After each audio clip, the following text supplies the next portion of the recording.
ಈಗ ಕೆಲವೊಂದು ಖರ್ಚುಗಳು ಮಾಡಲೇಬೇಕಾಗಿರುವಂಥ ಅವಶ್ಯಕತೆಗಳು ಬರೋದು, ಅನಾಗತ ವೆಚ್ಚಗಳು ಜಾಸ್ತಿ ಆಗೋದು, ವಿಪರೀತವಾಗಿ ನೀರಿನ ಥರ ದುಡ್ಡನ್ನು ಖರ್ಚು ಮಾಡುವಂಥ ಸಂದರ್ಭಗಳು ಬರೋದು ಇತ್ಯಾದಿ ವಿಷಯಗಳು, ಹೂಡಿಕೆಗಳು, ಉಳಿತಾಯಗಳ ಬಗ್ಗೆ ಸ್ವಲ್ಪ ಗಮನದಲ್ಲಿ ಇಟ್ಕೊಂಡು ಖರ್ಚು ಮಾಡಬೇಕಾಗಿರುತ್ತೆ. ಯಾವ ಖರ್ಚು ಅವಶ್ಯಕತೆ, ಯಾವುದು ಅವಶ್ಯಕತೆ ಇದೆ, ಅಥವಾ ಈ ಖರ್ಚು ಮಾಡುವಂತಹ ಮುಖಾಂತರ ನನಗೆ ಪರ್ಟಿಕ್ಯುಲರ್ ಆಗಿ ಲಾಭ ಬರುತ್ತಾ, ಲಾಭಕ್ಕಿಂತ ಹೊರತಾಗಿ ಈಗ ಅವಶ್ಯಕತೆ ಇದೆಯಾ ಇಲ್ಲ ಅಂತ ನೋಡಿ ಖರ್ಚು ಮಾಡೋದು ಒಳ್ಳೆಯದಾಗಿರುತ್ತೆ. ಇನ್ನು ಮುಖ್ಯವಾಗಿ ಈ ಸಂದರ್ಭದಲ್ಲಿ ಒಟ್ಟಾಗಿ ಏನಪ್ಪ ಅಂದರೆ ಮಿಥುನ ರಾಶಿಯವರಿಗೆ ಗುರುಬಲ ಇಲ್ಲ, ಬಟ್ ಮುಂದಿನ ತಿಂಗಳಲ್ಲಿ ಚೆನ್ನಾಗಿರುತ್ತೆ. ಆದರೂ ಕೂಡ ಮಾರ್ಚ್ 14ರ ನಂತರ ರವಿ ಬದಲಾವಣೆ ಮೇಲೆ ಅನುಕೂಲ ಆಗುತ್ತೆ. ಬಟ್ ಈ ಸಂದರ್ಭದಲ್ಲಿ ಗ್ರಹಣದ ನಂತರ ಒಂದು 40 ದಿನಗಳ ಕಾಲ ಒಂದು ಮಾತ್ರ ನೆನಪಿಟ್ಕೊಳ್ಳಿ, ನಿಮ್ಮ ಸುತ್ತಮುತ್ತ ಇರುವಂತಹ ವ್ಯಕ್ತಿಗಳು ನಿಮ್ಮ ಮೇಲೆ ದ್ವೇಷವನ್ನು ಮನಸ್ಸಲ್ಲಿ ಇಟ್ಟುಕೊಂಡು, ವಿಷವನ್ನು ಮನಸ್ಸಲ್ಲಿ ಇಟ್ಟುಕೊಂಡು ನಿಮ್ಮ ಜೊತೆ ನಗ್ನಗ್ತಾ ಮಾತಾಡ್ತಾ ಇರ್ತಾರೆ. ಯಾವಾಗ ಈ ವ್ಯಕ್ತಿ ಎಡುತ್ತಾನೆ, ಯಾವಾಗ ಈ ವ್ಯಕ್ತಿ ನಷ್ಟಕ್ಕೊಳಗಾಗ್ತಾನೆ, ಯಾವಾಗ ಈ ವಿಷಯನ ಸೆಲೆಬ್ರೇಟ್ ಮಾಡ್ಕೊಳ್ಳೋಣ, ಪಾರ್ಟಿ ಮಾಡ್ಕೊಳ್ಳೋಣ, ಕೆಲವೊಂದರ ಮಾನಸಿಕ ಸ್ಥಿತಿ ಆ ರೀತಿ ಇರುತ್ತೆ. ಅಂದರೆ ಯಾರಾದರೂ ಒಬ್ಬ ವ್ಯಕ್ತಿ ಬೆಳೀತಾ ಇದ್ದಾರೆ ಅಥವಾ ಕಷ್ಟಪಡ್ತಾ ಇದ್ದಾರೆ, ಕಷ್ಟಪಟ್ಟು ಕೆಲವೊಂದು ವಿಷಯಗಳಲ್ಲಿ ಸಾಧನೆ ಮಾಡ್ತಾ ಇದ್ದಾರೆ ಅಂದರೆ ತುಂಬ ಕಣ್ಣುಗಳು ಅವರನ್ನು ಯಾವಾಗ ಕೆಳಗಡೆ ಬೀಳ್ತಾರೆ ಅನ್ನೋದನ್ನೇ ಕಾಯ್ತಾ ಇರ್ತಾರೆ. ಸೊ ಈ ರೀತಿ ಒಂದು ದ್ವೇಷ ಮಾಡ್ತಾ ಇರುವಂತಹ ಒಂದು ವರ್ಗ, ಒಂದು ವ್ಯಕ್ತಿಗಳು, ಶಕ್ತಿಗಳು ನಿಮ್ಮ ಸುತ್ತಮುತ್ತ ಈ ಸಂದರ್ಭದಲ್ಲಿರುತ್ತೆ. ಅವ್ರ ಮೇಲೆ ನಿಮ್ಮನ್ನು ಆಹಾ ಓಹೋ ರಾಜ ಅದು ಇದು ಅಂತ ಕೀರ್ತನೆ ಮಾಡ್ತಾ ಇರ್ತಾರೆ. ಬಟ್ ಅಂಥವ್ರ ಮೇಲೆ ಒಂದು ಕಣ್ಣು ಹಾಕಿರಿ, ಅಂಥವ್ರ ಜೊತೆಗೆ ರಹಸ್ಯಗಳನ್ನು ಶೇರ್ ಮಾಡ್ಕೊಳ್ಳೋಕೆ ಹೋಗಬೇಡಿ, ಅಂಥವ್ರು ಹೇಳಿರುವಂಥ ಮಾತುಗಳಿಗೆ ಹೊರಗಾಗಿ ನೀವು ತಪ್ಪು ನಿರ್ಧಾರಗಳು ತಗೊಳ್ಳೋಕೆ ಹೋಗಬೇಡಿ.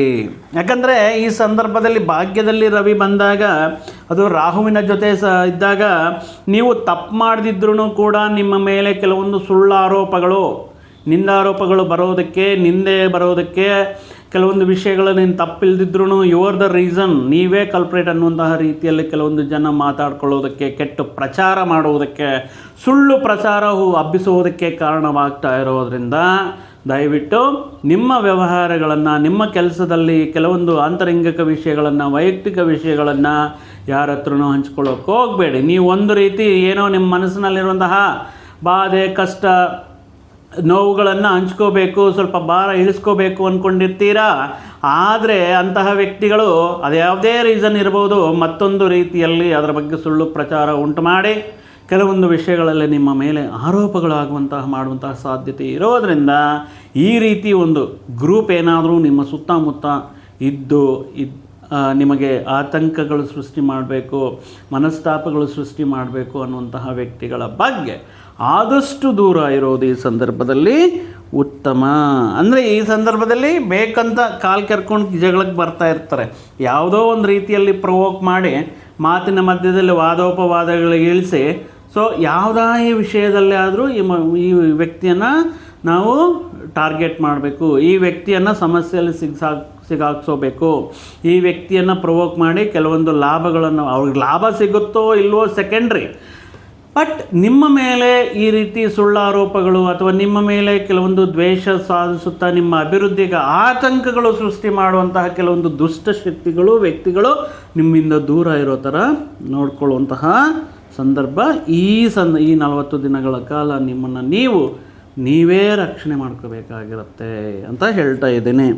ಇನ್ನು ಕುಜ 23ನೇ ನಂತರ ಇವರು ಕೂಡ ಅನುಕೂಲವಾಗಿ ಭಾಗ್ಯಸ್ಥಾನಕ್ಕೆ ಕುಜ ಬರೋದರಿಂದ ಹಣಕಾಸಿನ ವ್ಯವಸ್ಥೆ ಇರುತ್ತೆ, ಗೌರವ ಇರುತ್ತೆ, ಪ್ರತಿಯೊಂದು ವಿಷಯದಲ್ಲಿ ಯಶಸ್ಸನ್ನು ಕಾಣ್ತಾರ. ನೀವು ಪಡೆಯುವಂತಹ ಯಶಸ್ಸೇ ಜನರಿಗೆ ಆತಂಕ ಆಗುತ್ತೆ, ಕಂಟಕ ಆಗುತ್ತೆ. ಏಕೆ ಇವರಿಗೆ ಇಷ್ಟು ಲಾಭ, ಅದೃಷ್ಟ, ಪ್ರತಿಯೊಂದು ವಿಷಯದಲ್ಲಿ ಯಾಕೆ ಇವ್ರಿಗೆ ಅನುಕೂಲವಾಗಿ ಬರ್ತಾ ಇದೆ ಅನ್ನುವಂತಹ ವಿಷಯಗಳೇ ಈ ಸಂದರ್ಭದಲ್ಲಿ ಇರುತ್ತೆ. ಯಾವ ರೀತಿ ಇರುತ್ತೆ, ನಿಮಗೆ ಯಾವುದೋ ಒಂದು ವಿಷಯದಲ್ಲಿ ಅಥವಾ ನೀವು ಮಾಡ್ತಾ ಇರುವಂತಹ ಕೃಷಿ ಅಗ್ರಿಕಲ್ಚರಲ್ಲಿ ಉದಾಹರಣೆಗೆ ಹೇಳ್ತಾ ಇದ್ದೀನಿ, ನೀವು ಒಬ್ಬ ರೈತರು, ನೀವು ಬೆಳೆ ಬೆಳೆಸಿರ್ತೀರ, ದೇವರ ದಯೆಯಿಂದ ಒಂದು ರೀತಿ ಚೆನ್ನಾಗಿ ಬಂದಿರುತ್ತೆ. ಬಟ್ ಆ ವಿಷಯವನ್ನು, ಆ ಸಂತೋಷವನ್ನು ಯಾರಾದರೂ ಆಪ್ತರ ಹತ್ರ, ಮತ್ತೊಬ್ಬರ ಹತ್ರ ನೋಡಪ್ಪ ದೇವರ ದಯೆಯಿಂದ ಈ ಸಾರಿ ಪರವಾಗಿಲ್ಲ, ಹಾಕಿರೋದಕ್ಕಿಂತ ಸ್ವಲ್ಪ ಲಾಭ ಬಂತು ಅಂತ ಆ ವಿಷಯಗಳು ಹೇಳ್ಕೊಂಡಿರ್ತೀರ. ಆ ವ್ಯಕ್ತಿಗಳೇನು ಮಾಡ್ತಾರೆ, ನಿಮ್ಗೆ 10,000 ಲಾಭ ಬಂದಿದ್ದರೆ 10 ಲಕ್ಷ ಲಾಭ ಬಂದಿದೆ ಅಂತ ಹೇಳ್ಬಿಟ್ಟು ಎಲ್ಲ ಕಡೆ ಹಬ್ಬರಿಸ್ಬಿಡ್ತಾರೆ. ಆದ್ದರಿಂದ ನಿಮ್ಗೆ ಯಾರಾದರೂ ಸಾಲ ಕೊಟ್ಟಿರುವಂತಹ ವ್ಯಕ್ತಿಗಳು ನಿಮ್ಮ ಮೇಲೆ ಒತ್ತಡ ಹಾಕೋದಕ್ಕೆ ಸ್ಟಾರ್ಟ್ ಮಾಡ್ತಾರೆ.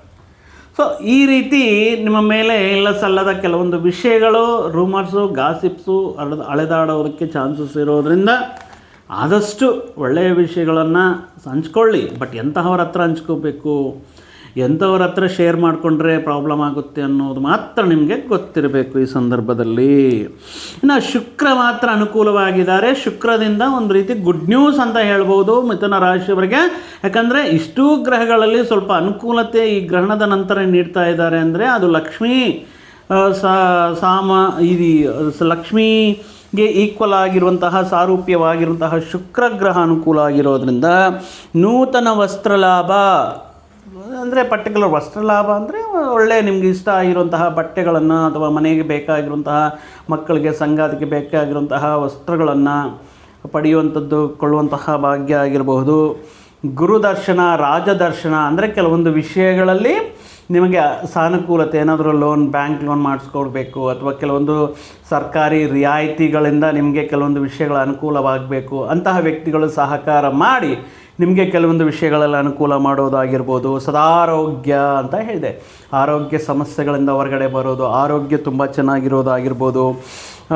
ನಿಮ್ಮ ಮನಸ್ಸನ್ನು ಅಂದರೆ ಎಂತಹ ವ್ಯಕ್ತಿಗಳು ಯಾವುದೇ ರೀತಿ ಆಪಾದನೆಗಳು ಮಾಡಿ ಕೆಲವೊಂದು ವಿಷಯಗಳಿದ್ರೂ ಕೂಡ ಮಾತಾಡಲಿ ಬಿಡಿ, ನಮ್ಗೆ ಏನು ಅಂತ ನಮಗೆ ಗೊತ್ತು ಅನ್ನುವಂತಹ ಮನಸ್ಸು, ಯಾರಿಗೂ ಕೆಟ್ಟದ್ದು ಬಯಸದೆ, ಯಾರ ಮೇಲೂ ದ್ವೇಷ ಸಾಧಿಸದೆ ನಿರ್ಮಲವಾಗಿ ನಿಷ್ಕಲ್ಮಶವಾಗಿರುವಂತಹ ಮನಸ್ಸು ಹೊಂದಿರುತ್ತೀರ. ಈ ಸಂದರ್ಭದಲ್ಲಿ ಯಾರು ಏನೇ ಮಾಡಿದ್ರೂ, ಎಷ್ಟೇ ರೀತಿಯಲ್ಲಿ ನಿಮಗೆ ತಾಳ್ಮೆಗೆ ಪರೀಕ್ಷೆ ಮಾಡಬೇಕು ಅಂದ್ಕೊಂಡ್ರೂ ಕೂಡ ನೀವು ಕೈ ಹಿಡಿದಿರುವಂತಹ ಕೆಲಸಗಳನ್ನು ಪೂರ್ತಿ ಮಾಡೋದಕ್ಕೆ ಶುಕ್ರ ಗ್ರಹ ಅನುಕೂಲವಾಗಿದ್ದಾರೆ.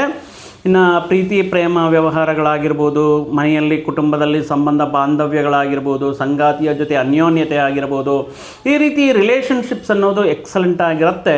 ಸೊ ಆದ್ದರಿಂದ ಶುಕ್ರ ಗ್ರಹ ಅನುಕೂಲ ಇದೆ.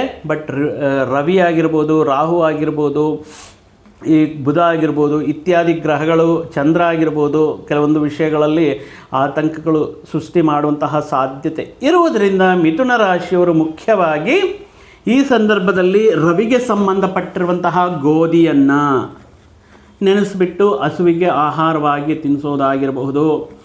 ಈ ಪರ್ಟಿಕ್ಯುಲರ್ ಆಗಿ ಕುಜನಿಗೆ ಸಂಬಂಧಪಟ್ಟಿರುವಂತಹ ಮಸೂರ್ ದಾಲ್ ಅಂತ ಹೇಳ್ತೀವಿ, 1 kg ಮಸೂರ್ ದಾಲ್ ಬ್ರಾಹ್ಮಣರಿಗೆ ದಾನ ಮಾಡೋದರಿಂದ, ಇಲ್ಲ ಎಲ್ಲ ರೀತಿಯ ಪಂಚಗ್ರಹಗಳಿಗೂ ಸಂಬಂಧಪಟ್ಟಿರುವಂತಹ ಧಾನ್ಯಗಳನ್ನು ತಗೊಂಡು ಬ್ರಾಹ್ಮಣರಿಗೆ ದಾನವಾಗಿ ನೀಡುವುದರಿಂದ, ಮುಖ್ಯವಾಗಿ ಕಂಟಕ ಶನಿ ನಡೀತಾ ಇರೋದರಿಂದ ಶನಿ ಪರಮಾತ್ಮನಿಗೆ ಸಂಬಂಧಪಟ್ಟಿದ್ದು ಪ್ರತಿದಿನ ಕೂಡ ಓಂ ಶಂ ಶನಯೇ ನಮಃ ಅನ್ನುವಂತಹ ಮಂತ್ರವನ್ನು 108 ಬಾರಿ ಜಪ ಮಾಡುತ್ತಾ, ಮುಖ್ಯವಾಗಿ ಈ ಸಂದರ್ಭದಲ್ಲಿ ಮಿಥುನ ರಾಶಿಯವರು ಈ ಸಂದರ್ಭಕ್ಕೆ ತಕ್ಕಂತೆ ಈ ಸುತ್ತಮುತ್ತ ಇರುವಂತಹ ವ್ಯಕ್ತಿಗಳ ದೃಷ್ಟಿ ನಿಮ್ಮ ಮೇಲೆ ಬೀಳದಂತೆ ಶ್ರೀ ವೆಂಕಟೇಶ್ವರ ಸ್ವಾಮಿ ಆರಾಧನೆಯನ್ನು ಮಾಡುವುದಾಗಿರ್ಬೋದು.